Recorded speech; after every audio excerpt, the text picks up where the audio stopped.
Shalom Bapak Ibu Saudara-saudara sekalian. Senang sekali hari ini kita sama-sama kembali belajar di Bible Study untuk sama-sama merenungkan firman Tuhan. Hari ini firman Tuhan akan kita bahas dari Yesaya 11, saudara-saudara. Dan sebelumnya mari kita siapkan hati kita untuk datang ke hadapan Tuhan.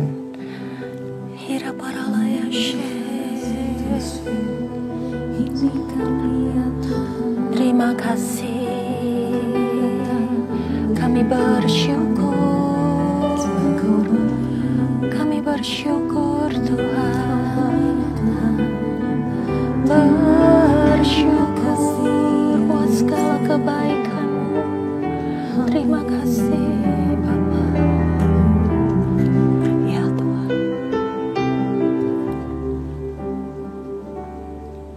Aku hendak bersyukur pada karena keadilan-Nya dan bermazmur bagi nama Tuhan yang maha tinggi.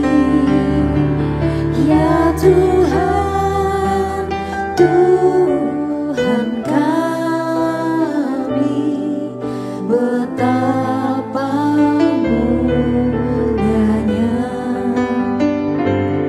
nama-Mu, Tuhan kami, dimuliakan atas seluruh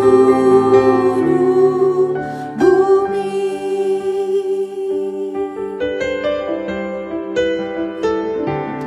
Aku hendak bersyukur pada Tuhan karena keadilan-Nya dan bermazmur bagi nama Tuhan yang maha tinggi. Ya Tuhan, Tuhan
mau selalu bersyukur, selalu bersyukur. Kau Tuhan yang setia, yang selalu menopang. Ku mau selalu bersyukur, selalu bersyukur. Kau Bapa-Ku yang setia. Ku mau selalu bersyukur, selalu bersyukur. Kau Tuhan yang setia, yang selalu menopang. Ku mau selalu bersyukur, selalu bersyukur. Kau Bapa-Ku yang setia.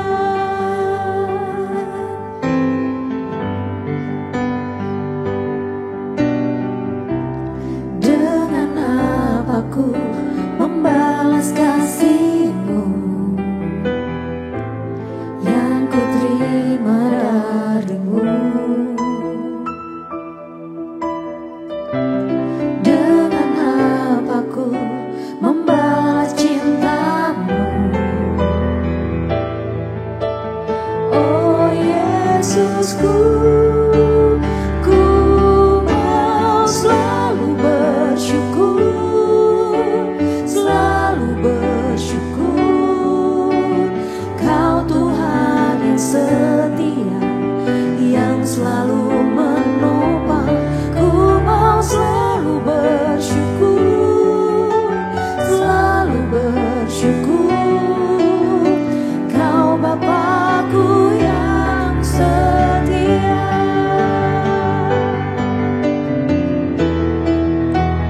Ku mau selalu bersyukur, selalu bersyukur. Kau Tuhan yang setia, yang selalu menopang. Ku mau selalu bersyukur, selalu bersyukur. Kau Bapa-Ku yang setia.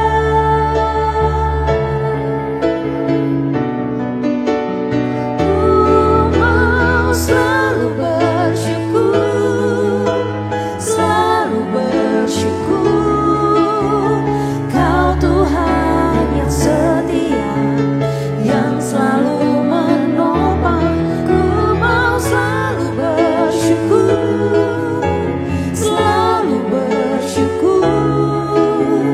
Kau Bapa-Ku yang setia. Kau Bapa-Ku yang setia. Kau Bapa-Ku yang setia.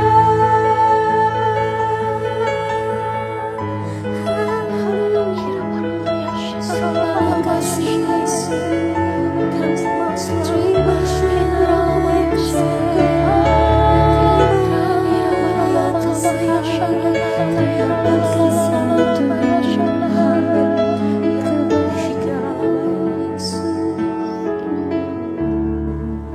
Terima Terima kasih buat segala kebaikan-Mu di dalam kehidupan kami, Tuhan. Kami ada sebagaimana kami ada hari ini, semua karena kasih setia dan kebaikan-Mu di dalam kehidupan kami. Untuk itu Tuhan, kami senantiasa mau memberikan yang terbaik dalam hidup kami, untuk menyenangkan hati-Mu, untuk mendengar lebih lagi ya Tuhan, apa yang menjadi kehendak-Mu di dalam kehidupan kami Tuhan. Hari ini Tuhan, kami mau mendengar lebih lagi ya Tuhan, apa yang hendak Tuhan nyatakan melalui firman Tuhan yang akan kami renungkan bersama-sama. Berbicaralah ya Roh Kudus, supaya segala sesuatu yang kami baca tidak hanya indah dalam pendengaran kami, tetapi memiliki makna yang dapat kami bawa untuk membuat kehidupan kami semakin dipertajam di dalam Engkau. Terima kasih ya Tuhan, kami serahkan segala sesuatunya hanya di dalam nama Tuhan Yesus. Haleluya, amin. Baik, saudara-saudara, hari ini kita masuk di dalam Yesaya 11. yang dengan judul perikop Raja Damai yang akan datang. Nah, di sini Nabi Yesaya sedang menubuatkan secara detail tentang kedatangan Sang Mesias atau Juru Selamat. Di mana dikatakan di dalam ayat ini bahwa Juru Selamat itu akan datang untuk membawa damai bagi bangsa Israel. Dan nanti di sini akan dijelaskan bagaimana ciri-ciri Sang Juru Selamat tersebut.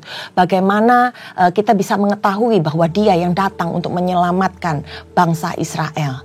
Nah, kalau kita perhatikan saudara-saudara, dalam ayat terakhir di Yesaya 10, kita melihat bahwa ayat ini sedang berbicara tentang bagaimana memotong dahan-dahan pohon.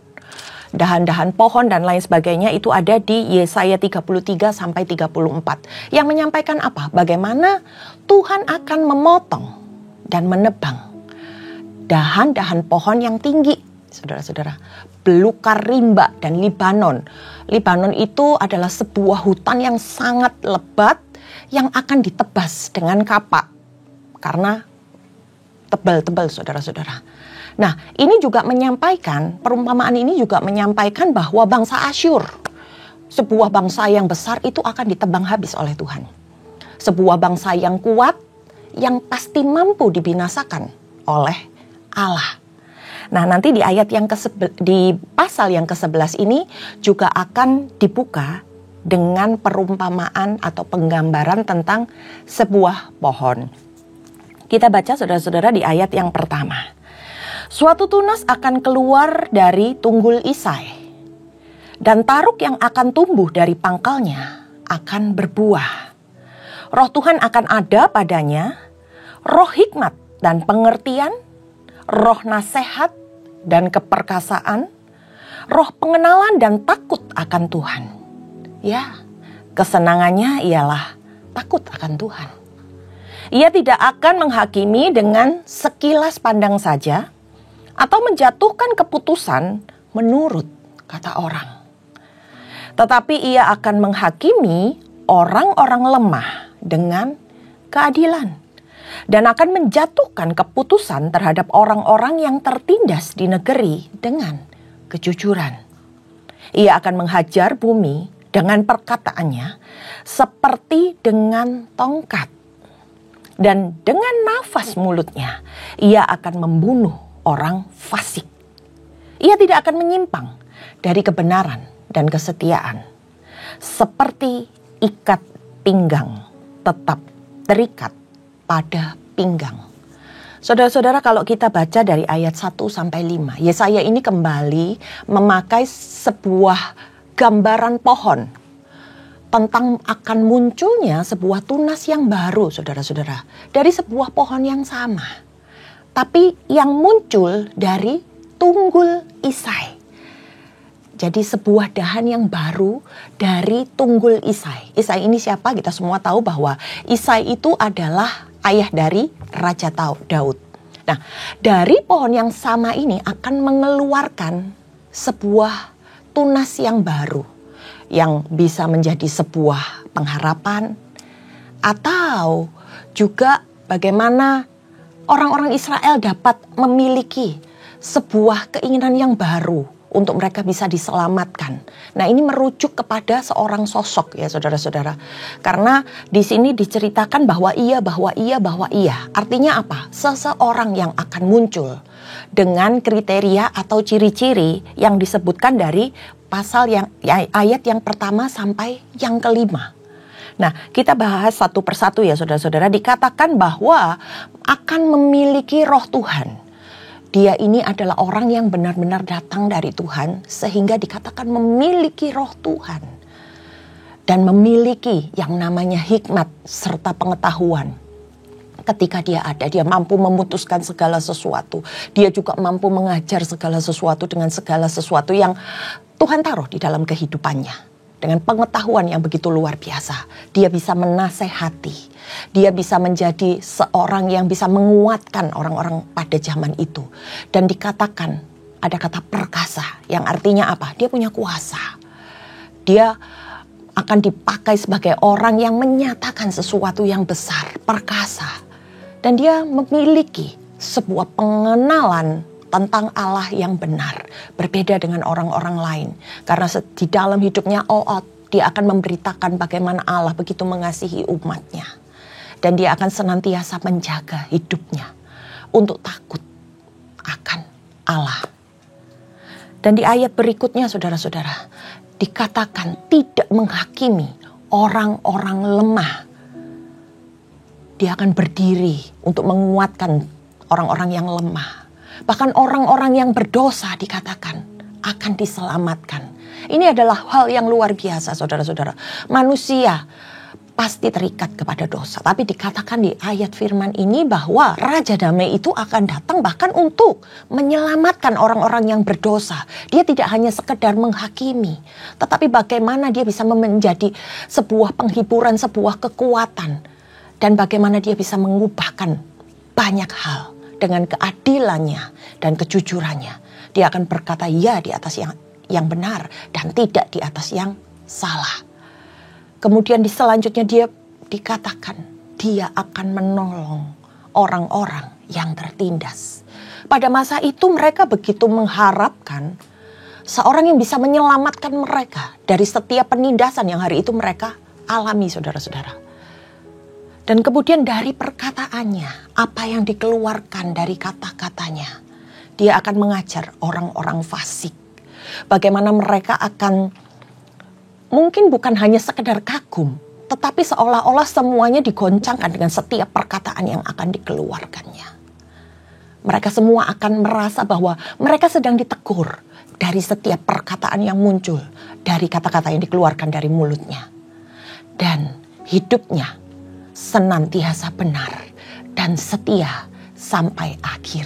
Ini berbicara tentang siapa tuh saudara-saudara? Tentunya ini sedang menubuatkan kedatangan Tuhan Yesus yang memiliki kriteria yang disebutkan pada pasal 11 ayat yang pertama sampai yang kelima ini. Saudara-saudara, ketika kita membaca ayat firman Tuhan, kalau kita cuma membaca asal lewat sambil lalu, mungkin kita nggak memahami, nggak mendalami saudara-saudara arti dari setiap ayat yang disampaikan. Tetapi hari ini ketika kita mau meluangkan waktu untuk benar-benar detail saudara-saudara mengupas ayat demi ayat, maka kita akan menemukan sesuatu bahwa ternyata apa yang dinubuatkan Nabi Yesaya ini sudah terrealisasi. Kita sudah melihat bahwa sang juru selamat yang dinubuatkan oleh Nabi Yesaya, satu persatu kriterianya hari ini sudah kita lihat melalui pribadi Yesus. Apakah kita masih mengeraskan hati? Apakah kita masih meremehkan tentang perkataan firman Tuhan? Perkataan firman Tuhan ini adalah iya dan amin. Untuk itu kita harus semakin lebih lagi bisa mendengar dan melakukan setiap perintah-perintah Tuhan yang ada di dalam firman-Nya. Kita baca lagi di ayat yang ke-6 saudara-saudara. Ayat yang ke-6 berbicara tentang serigala akan tinggal bersama domba. Dan macan tutul akan berbaring di samping kambing. Serigala dan akan tinggal bersama domba. Macan tutul akan berbaring di samping kambing. Selanjutnya anak lembu dan anak singa akan makan rumput bersama-sama. Dan seorang anak kecil akan menggiringnya. Di ayat yang ke-7, lembu dan beruang akan sama-sama makan rumput. Dan anak-anaknya akan sama-sama berbaring. Sedang singa akan makan jerami seperti lembu. Anak yang menyusu akan bermain-main dekat liang ular tedung. Dan anak yang cerai susu akan mengulurkan tangannya ke sarang ular beludak. Ini berbicara tentang efek. Ketika sang juru selamat itu datang, dia benar-benar membawa damai. Damai itu benar-benar hadir di dalam kehidupan manusia. Ada kedamaian. Ini diibaratkan apa? Binatang-binatang buas dapat hidup berdampingan dengan binatang-binatang ternak tanpa saling membunuh, saudara-saudara. Mereka akan makan rumput bersama, sehingga merupakan sebuah penggambaran bahwa binatang buas pun bisa mengendalikan dirinya. Yang tadinya harus makan karnivora ya saudara-saudara, makan daging. Dikatakan mereka akan makan rumput Sama seperti binatang-binatang ternak yang notabene adalah binatang-binatang yang lebih lemah dibanding para binatang buas. Bahkan dikatakan seorang anak kecil bisa mengiring mereka yang besar, mereka yang buas. Karena apa? Segala sesuatunya berjalan dengan aman tentram, tanpa peperangan, tanpa menerkam, tanpa kekerasan. Dan ayat ini sebagai penggambaran, ketika Raja Damai itu datang, maka segala sesuatunya akan damai. Seolah-olah sedang menggambarkan gambaran tentang Taman Firdaus, saudara-saudara. Pada awal bumi ini diciptakan, bahwa semua hidup berdampingan dengan rukun. Sebuah kiasan yang akan terjadi ketika damai itu datang. Dan damai itu melingkupi bumi melalui Sang Juru Selamat. Kita baca di ayat berikutnya, saudara-saudara, yang ke-9. Tidak ada orang yang akan berbuat jahat atau yang berlaku busuk di seluruh gunungku yang kudus. Sebab seluruh bumi penuh dengan pengenalan akan Tuhan. Seperti air laut yang menutupi dasarnya. Maka pada waktu itu Taruk dari pangkal Isai akan berdiri sebagai panji-panji bagi bangsa-bangsa. Dan dia akan dicari oleh suku-suku bangsa. Dan di tempat kediamannya akan menjadi mulia. Saudara-saudara, kalau kita lihat dari ayat yang ke-9 sampai yang ke-10, tidak ada yang berbuat jahat pada zaman itu. Karena apa? Semua orang mengenal Tuhan yang benar. Bahkan dikatakan di tempat kediaman Tuhan, di Gunung Kudusku, tidak ada yang berlaku busuk. Di tempat di mana Tuhan itu ada, semuanya mengenal Tuhan dengan benar dan melakukan apa yang benar di hadapan Tuhan. Dan dikatakan pada waktu itu, maka Taruk dari pangkal Isai akan berdiri sebagai panji-panji akan bangsa-bangsa. Namanya akan ditinggikan dan semua suku bangsa akan mencarinya. Panji-panji ini adalah sesuatu yang dikibarkan, sesuatu yang menjadi lambang di mana orang bisa melihat, saudara-saudara. Maka seluruh bumi akan penuh pengenalan akan Tuhan ketika Sang Juru Selamat ini hadir. Nah, ini menggambarkan bagaimana Tuhan bisa membawa seluruh umat manusia yang ada di muka bumi ini untuk bisa melihat Tuhan yang benar, untuk bisa menyembah Allah yang benar di dalam kehidupan mereka. Ini bukan terjadi hanya di Israel, tapi di bangsa-bangsa lain, termasuk kita yang ada di Indonesia hari ini, yang bisa mengenal Tuhan, yang bisa mengenal kebenarannya. Di situ namanya akan ditinggikan. Dan yang selanjutnya, saudara-saudara, berbicara tentang janji bahwa sisa-sisa Israel akan kembali. Mari kita baca, saudara-saudara, di ayat yang ke-11. Pada waktu itu Tuhan akan mengangkat pula tangannya untuk menebus sisa-sisa umatnya yang tertinggal di Asyur dan di Mesir, di Patros, di Ethiopia dan di Elam, di Sinear, di Hamat, dan di pulau-pulau di laut. Ia akan menaikkan suatu panji bagi bangsa-bangsa, akan mengumpulkan orang-orang Israel yang terbuang, dan akan menghimpun orang-orang Yahudi yang terserak dari keempat penjuru bumi. Ayat 11-12 ini menceritakan bahwa selama peperangan yang terjadi pada masa itu, bagaimana bangsa Asyur menawan dan kemudian mengasingkan banyak orang dari dua kerajaan yang ada di Israel, yaitu kerajaan Yehuda dan kerajaan Israel. Begitu banyak orang yang mereka tawan dan mereka semua terserak, saudara-saudara, di berbagai wilayah pada masa itu. Dan dari nubuatan ini, Yesaya itu sedang menunjukkan bahwa ketika yang adil itu datang, mereka akan membuat kembali orang-orang dari bangsa Israel dan bangsa Yehuda tersebut untuk kembali menduduki tanah perjanjian. Sementara panji-panji berbicara tentang kemenangan yang akan terjadi, sehingga nama Tuhan dipermuliakan. Dengan kemenangan tersebut mereka berhasil mengumpulkan setiap mereka yang sudah terbuang dan terserak. Kalau kita lihat hari-hari ini saudara-saudara, mereka yang tadinya mungkin ada di negara-negara lain, hari ini mereka pulang kembali ke Israel untuk mereka kembali membangun tanah tersebut sesuai dengan janji-janji Tuhan. Mereka dipanggil pulang untuk mereka bisa datang dan melakukan segala sesuatu yang tadinya mereka tinggalkan. Keturunan-keturunan mereka mulai kembali ke tempat di mana Tuhan menginginkan mereka itu ada. Di pasal yang ke-13 saudara-saudara, kecemburuan Efraim akan berlalu dan yang menyesakkan Yehuda akan lenyap. Efraim tidak akan cemburu lagi kepada Yehuda dan Yehuda tidak akan menyesakkan Efraim lagi. Tetapi mereka akan terbang ke barat, ke atas lereng gunung Filistin. Bersama-sama mereka akan menjarah Bani Timur. Mereka akan merampas Edom dan Moab. Dan orang Amon akan patuh kepada mereka. Maksudnya apa saudara-saudara? Akan terjadi rekonsiliasi. Permusuhan antara Efraim dan Yehuda akan berakhir. Dan at the end mereka akan bekerja sama untuk menghadapi musuh-musuh Israel pada waktu itu. Dan mereka akan kembali merampas apa yang menjadi hak mereka, merampas apa yang menjadi wilayah yang menjadi hak mereka, dan mereka akan mengalami kemenangan.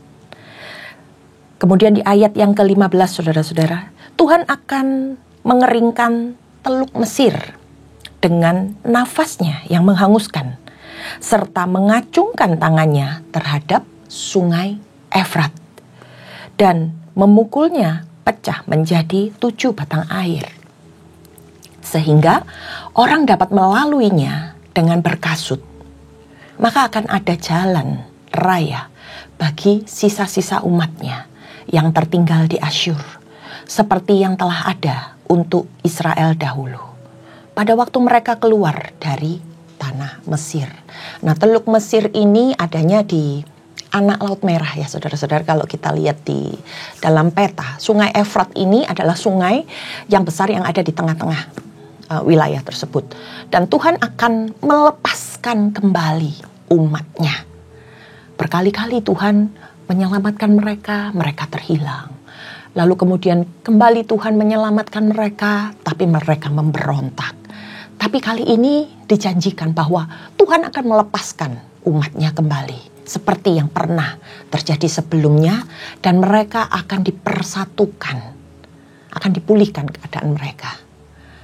Kalau kita baca saudara-saudara, ini semua merupakan sebuah nubuatan yang akan terjadi pada penyelamatan bangsa Israel sampai mereka terpecah belah dan akhirnya hidup berserak, terpisah, keluar dari tanah perjanjian. Tapi Allah itu begitu luar biasa. Allah merancangkan sesuatu yang baik untuk bisa mempersatukan mereka kembali, untuk bisa menyelamatkan mereka. Dan dalam ayat ini dikatakan bahwa Allah itu kembali mengokohkan bangsa Israel melalui kedatangan Raja Damai. Dan kalau kita lihat saudara-saudara, penulis di kitab Perjanjian Baru, di kitab Injil, kitab-kitab yang lain, itu banyak mengutip ayat-ayat dari kitab Yesaya ini. Untuk apa? Untuk menunjukkan bahwa juru selamat atau Mesias yang disebut sebagai Sang Raja Damai, yang kita kenal sebagai Yesus, itu berasal dari keturunan Daud. Silsilahnya ada. Dia yang sudah lama, yang dinanti-nantikan oleh bangsa Israel. Dan di sini dikatakan Sang Juru Selamat itu akan membawa keselamatan dan mendamaikan segala sesuatu. Mereka berharap dari apa yang sudah dinubuatkan oleh Nabi Yesaya ini akan tergenapi. Tapi kita tahu sendiri ya saudara-saudara, ketika Perjanjian Baru, ketika Tuhan Yesus datang, apa perlakuan mereka pada saat itu? Apakah Yesus bisa benar-benar dengan mudah mengembalikan seluruh yang terserak? Apakah Tuhan Yesus benar-benar bisa membuat mereka percaya bagi orang-orang yang mengeraskan hati? Tapi hari ini kita tahu bahwa pattern, pola yang Tuhan Yesus ajarkan itu sudah dinubuatkan dari apa yang disampaikan oleh Nabi Yesaya. Ketika kita tahu, ketika kita memahami bahwa yang benar ini sudah hadir, apakah kita masih mau hidup dalam kesalahan yang dirancangkan oleh dunia? Seperti orang-orang yang menghujat Tuhan Yesus, seperti orang-orang yang tidak mau percaya akan kuasanya. Saudara-saudara, kalau kita ada hari ini, kita mendengar apa yang disampaikan di dalam nubuatan Yesaya, hendaknya kita semakin menguatkan kepercayaan kita dan semakin mengikuti bagaimana cara Yesus hidup dan percaya bahwa segala sesuatu yang kita lakukan sama seperti Yesus akan membawa kita kepada keselamatan. Seolah-olah Allah sudah kasih di sosok gambaran orang yang akan membawa kedamaian. Apa yang dikatakan bagaimana binatang buas dengan binatang ternak bisa hidup bersama. Dalam artian apa? Ketika kita yang berkuasa mau merelakan hati kita untuk dibentuk oleh Tuhan, kita tidak akan melakukan yang diinginkan oleh daging. Ketika yang lemah, saudara-saudara, yang seolah-olah berada di bawah, tapi ketika dia menguatkan kepercayaannya kepada Tuhan dan dia menjalankan kehidupannya dengan benar, maka dia akan bisa hidup berdampingan antara yang buas dengan yang binatang ternak, saudara-saudara. Dalam artian apa? Kita semua hidup saling mengasihi. Kita hidup semua berdasarkan damai sejahtera yang sudah Tuhan Yesus kabarkan di dalam kehidupan kita. Untuk itu, Raja Damai yang dinubuatkan sudah datang, saudara-saudara. Dan hari ini kita hidup di dalam kedamaian yang disediakan oleh Tuhan dalam hidup kita. Kiranya memang damai itu senantiasa hadir dan memerintah di dalam hidup kita, keluarga kita, pekerjaan kita, dan apapun yang kita lakukan. Ciri-ciri atau kriteria yang sudah disampaikan melalui Alkitab. Ini juga pesan buat kita semua. Supaya apa? Jangan hidup berdasarkan daging. Tapi perhatikan bagaimana Yesus hidup. Roh Tuhan ada di dalam kehidupannya. Setiap perkataannya mengandung hikmat dan pengetahuan. Bagaimana kita bisa menjadi penasehat buat setiap orang-orang yang memerlukan nasihat. Bagaimana hidup pengenalan yang benar akan Tuhan yang sudah kita selama ini pelajari. Itu gak cuma sekedar ada di dalam otak kita. Tetapi melalui setiap tingkah laku kita, orang melihat orang ini mengenal Tuhan dengan benar dan tetap hidup takut akan Allah. Dan bagaimana kita bisa berlaku adil, saudara-saudara. Di sekitar kita banyak orang-orang yang lemah. Di sekitar kita banyak orang-orang yang berdosa. Bagaimana kita membawa mereka yang lemah dikuatkan, yang berdosa mau bertobat dan kembali kepada jalan yang benar. Bagaimana Sang Juru Selamat itu hadir, bisa menjadi penyelamat buat orang-orang yang tertindas. Apakah hari ini kita punya pola yang sama dengan apa yang Yesus lakukan? Apakah melalui perkataan kita bisa menguatkan orang-orang yang hari ini sedang terpuruk? Apakah melalui perkataan kita malah kita menyakiti mereka? Apakah kita bisa mengajar orang-orang fasik sehingga apa yang kita katakan seperti pedang yang bermata dua, yang bisa menusuk dan kemudian membuat mereka bisa berbalik? Bukan berjalan di dalam pemikiran sendiri, tetapi mengerti bagaimana seharusnya hidup di dalam Tuhan. Dan apakah kita benar-benar menjaga kehidupan kita untuk senantiasa hidup di dalam kebenaran sampai akhir hidup kita seperti Yesus yang setia melakukan tugasnya di muka bumi ini. Itu saudara-saudara yang bisa saya sampaikan dari Yesaya 11. Kiranya bisa menjadi berkat dan menjadi sebuah hal yang harus kita imani untuk kita lakukan. Bukan hanya sekedar berhenti dalam hidup kita, tetapi kita bisa menjadi berkat buat orang-orang yang Tuhan taruh di sekitar kita. Mari kita tundukkan kepala dan berdoa. Ya Tuhan, Engkau Raja Damai yang telah hadir atas setiap kami. Kami bersyukur Tuhan. Kami memperoleh hal yang terbaik di dalam kehidupan kami melalui Yesus. Diberkatilah Engkau Tuhan. Dan kami janji Tuhan, di dalam kehidupan kami akan senantiasa menyenangkan Engkau. Dan kami akan senantiasa ya Tuhan meninggikan nama-Mu, supaya kami menjadi panji-panji kemenangan-Mu Tuhan. Sehingga setiap orang yang Tuhan taruh di sekeliling kami akan melihat Tuhan sendiri melalui hidup kami. Terima kasih Roh Kudus, Engkau sudah mengajar setiap kami. Dan kiranya Tuhan kami bisa menjadi pelaku atas firman-Mu. Hanya di dalam nama Tuhan Yesus setiap yang percaya katakan amin. Terima kasih saudara-saudara, sampai jumpa di hari berikutnya. Tuhan Yesus memberkati.